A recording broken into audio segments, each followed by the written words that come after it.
আপনাদের সাথে একটা ভয়ঙ্কর অ্যানেকডোটাল এভিডেন্স শেয়ার করি। আমার একজন ভিউয়ার তার বাইকের মধ্যে এক ধরনের কুলেন্ট হচ্ছে অলরেডি ছিল। সেটাকে টপ আপ করতে গিয়ে সে আরেক ধরনের কুলেন্ট হচ্ছে এখানে টপ আপ করছে। তার ভুলটা যে জায়গায় ছিল বেসিক্যালি সেটা হচ্ছে তার বাইকে যে কুলেন্টটা ছিল সেটা কালার ছিল সবুজ। সে ভাবছে আরেকটা সবুজ কুলেন্ট কিনে এটা এখানে টপ আপ করলেই হবে, কিন্তু এটা কমপ্লিটলি রং। ফলশ্রুতিতে যেটা হলো সেটা হচ্ছে এই দুই ধরনের কুলেন্ট একটা একটার সাথে কেমিক্যালি রিয়্যাক্ট করে তার যে রেডিয়েটর ছিল সেটাকে ক্লক করে দিছে।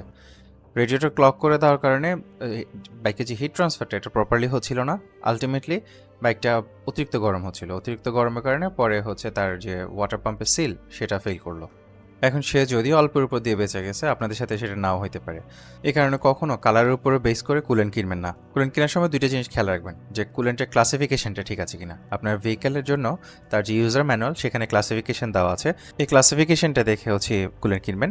আর সেকেন্ডলি মিক্সচারটাও হচ্ছে খেয়াল করবেন, এটাও আপনাদের ইউজার ম্যানুয়ালে দেওয়া থাকবে। প্রত্যেকটা কুলেন্টের ভিতরে তার যে কুলেন্ট কেমিক্যাল আছে ওটার সাথে কিছু ডিস্টিল্ড ওয়াটার মিক্স থাকে।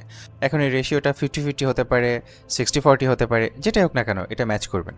আর যদি দেখেন ইমার্জেন্সি কেসে আপনার টপ আপ করার প্রয়োজন পড়তেছে, কিন্তু হাতের কাছে কোনো আপনার যে কুলেন্ট আছে সেটা খুঁজে পাচ্ছেন না, সেক্ষেত্রে হচ্ছে প্লেন ডিস্টিল্ড ওয়াটার দিয়ে আপনার টপ আপটা করে ফেলেন। পর আপনার কুলেন্টটা অ্যাভেলেবেল পেয়ে গেলে পুরনো যে কুলেন্টটা আছে সেটা ফেলে দিবেন, আর নতুনটা একদম কমপ্লিটলি ফুল ফিল আপ করবেন।